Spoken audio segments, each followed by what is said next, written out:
Welcome to Museum Archipelago. I'm Ian Elsner. Museum Archipelago guides you through the rocky landscape of museums. Each episode is never longer than 15 minutes. So let's get started. For the past 6.5 years, more or less weekly, museum people gather on Twitter for something called MuseumHour. Together, these people form a peer-to-peer community, supporting discussion and debate between those who work in, enjoy, and challenge museums in society. That's the beauty of MuseumHour. It is entirely independent. It is not an organisation. It is just about holding a space so other people can talk with each other. This is Dr. Tehmina Goskar, who co-founded MuseumHour back in October 2014. Goskar also founded the Curatorial Research Centre. Hello, my name is Tehmina Goskar, and I am the Director and Curator of the Curatorial Research Centre. And that's an organisation I started back in 2018, very much to support fellow curators from around the world and also to make progress in modernising curatorial practice. This month, Goskar officially steps back from her role in MuseumHour. I wanted this to serve as both an exit interview and a chance to highlight other projects that she has founded based on her curatorial philosophies.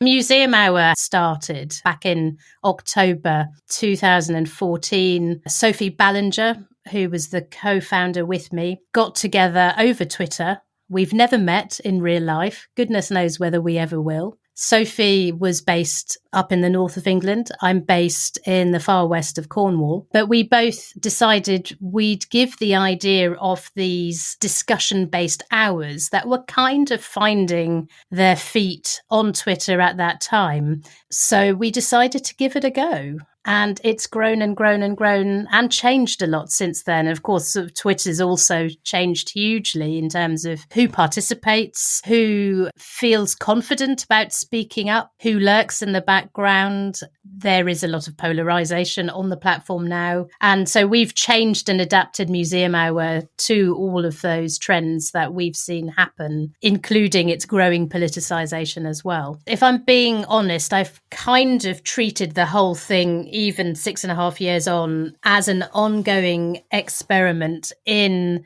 trying to understand how it is people like to communicate with each other and how it is that you can provide some kind of support for this peer-to-peer contact is what we're really after. On Museum Archipelago, we look at museums as a medium. And Twitter is also a medium, one that has changed since MuseumHour started 6.5 years ago.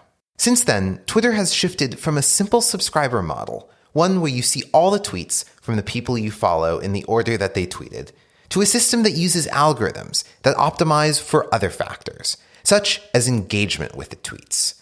This can make a global conversation about museums difficult. With the change in how Twitter is managed and how the concept of driving engagement and algorithms are dictating what we see on our timelines, there has absolutely been an impact on MuseumHour because of that. We've got to work much harder to try and get ideas for topics, for example, or people's ideas out to as broad an interested audience or participation group that we can. And that has proven very difficult, in fact, particularly of late, because people's timelines are so manipulated by Twitter's algorithms and because there's so much more noise on Twitter now than there was. So I'm kind of glad that MuseumHour has managed to hold its own, so it retains a light structure. It does support those intimate conversations as well as supporting bigger thoughts and opinions and even ones that people disagree about in one space. I've participated in and even hosted a few museum hours. And the thing it reminds me of the most is a museum conference, or at least the conversations that you might have at a museum conference, which is yet another medium. But interestingly, Goskar says that MuseumHour has never been about recreating that experience. That certainly isn't the kind of experience you usually get unless you are fortunate enough to be able to afford to go to very expensive, large international museum conferences, for example, like the Museums Association conferences in the UK or any of ICOM's conferences. But we've never really perceived of MuseumHour to fill that kind of gap. We're still kind of exploring what it is that we think we're doing. And that's just by way of being very honest about not having an agenda and letting sort of the emergent process of MuseumHour happen. MuseumHour is just one of the volunteer projects Goskar works on.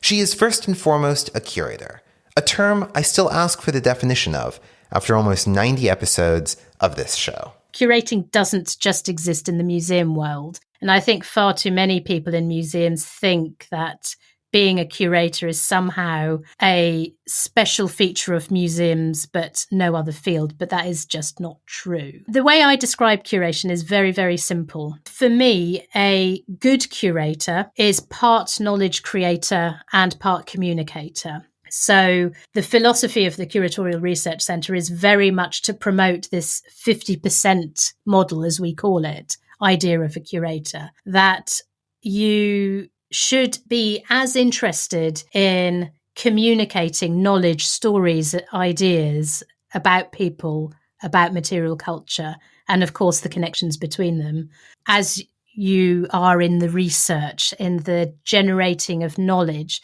and also to recognize that not all knowledge and not all research comes from a Western idea of academic research. So that's very important to me in my practice. But I would certainly also recognize expertise coming from lived experiences, coming from curatorial cultures as I would recognize them in other parts of the world, and certainly from other cultures past as well.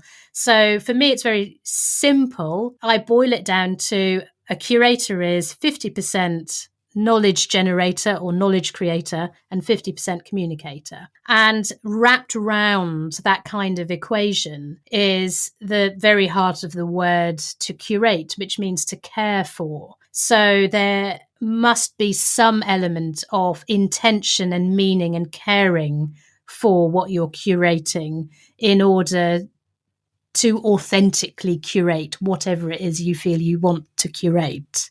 Goskar founded the Curatorial Research Centre in 2018, and a few months later brought archaeologist and audiovisual specialist Tom Goskar aboard, who also happens to be her husband. The centre aims to work in partnership with museums, not just in a transactional manner. Research is the core of the centre's work. At every opportunity, research answers the questions: why are things done like this? And what should we be doing instead? So why curatorial research? What on earth is curatorial research? It is critically engaging with the act of curation wherever that may happen. The study of the phenomenon, a bit like museology is the study specifically of museums. Curatorial research is, I would say, taking a much more proactive stance towards constantly critically engaging with what curation and being a curator is all about and what it might be all about. So from my standpoint, I am an action researcher, I am a critical thinker, and I'm interested in systems. So that means that I'm always analysing, always lining up the evidence to take a really good look at it, whether that's exhibition making or collections research, or that I might be now currently focused on. So that might be diversity and decolonisation. It might be more about the change in technical skills a curator needs, or it might be, as my current professional life is dominated by training others in how to be a curator, put simply. These curatorial values and philosophies are on display in Goskar's other project, Citizen Curators with the Cornwall Museums Partnership.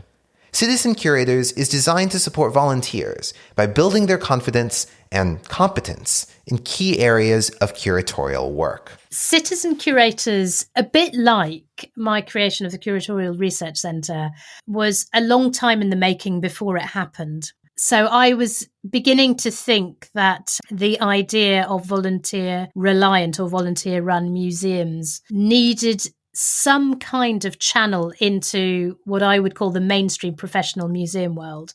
And I felt that there was a lack of opportunity there that I felt that a program like Citizen Curators could fill. There were these really fascinating big ideas like inclusion, like decolonization of late, that were not touching the small museum world. The idea came for Citizen Curators, which put simply is pitched as a work-based curatorial training and museum awareness course aimed specifically at volunteers from our communities. And part of it was to sort of break down barriers between volunteers and collections and asking new questions of them. Through my support, they had permission to, for example, browse the stores, browse the object databases, come to their own conclusions, go outside the museum, talk to people about the kinds of things that they were coming up against, to also bring their own talents and hobbies and ideas to the process. There's a similarity between holding the permission space for citizen curators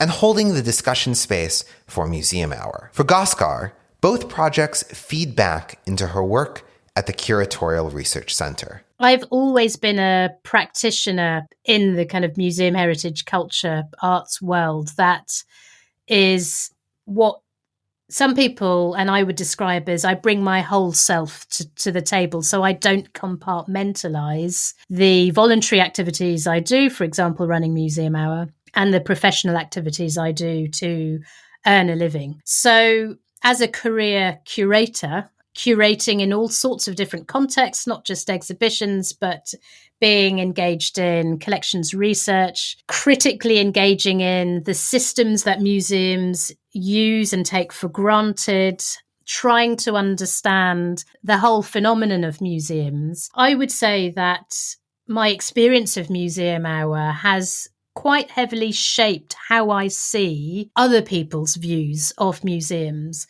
other ideas and other thoughts about what museums can and should be. It's also helped me formulate and to check my own understanding and also my own prejudices and biases about museums, and what I think a good museum isn't what someone else thinks a good museum is, and that's okay. You can find Tehmina Goskar at curatorialresearch.com.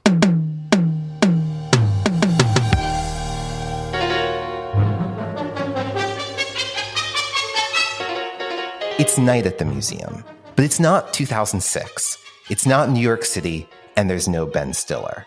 It's 1966, and it's Paris, and Audrey Hepburn and Peter O'Toole have sneaked into a broom closet. They're here to steal the statue, worth $1 million. It's also fake, and the two art thieves know it. What's the job? I'm in. The Kléber Lafayette Museum. I'm out. Archipelago at the Movies is proud to present 1966's How to Steal $1 Million. Join me and special guest Rebecca Reebstein as we dissect what may be the most romantic museum movie yet. Oh, he's not a regular burglar. He's a hot burglar. Reveal the intricacies of the museum security alarm. Museum, senior guard speaking. Yes, I know, it's a very loud alarm. And find out how Americans behave in French museums. This moment was so funny, how he sees her in the mirror and runs into the mirror, trying to catch her. How to Steal $1 Million on Archipelago at the Movies is available now at jointhemuseum.club. It's worth $1 million. I know. There are also 1 million policemen prowling around it. That works out at about $1 a policeman. I don't like the rate of exchange. For a full transcript of this episode, as well as show notes and links, visit MuseumArchipelago.com. Museum Archipelago is supported by listeners like you who have joined Club Archipelago. Club Archipelago members get access to a bonus podcast where we've been doing in-depth reviews of how museums are portrayed in movies, TV shows, and even video games. If you can't get enough of how museums shape our lives, join Club Archipelago today by visiting jointhemuseum.club. And if you don't feel like it, that's totally cool too. Thanks for listening. And next time, bring a friend.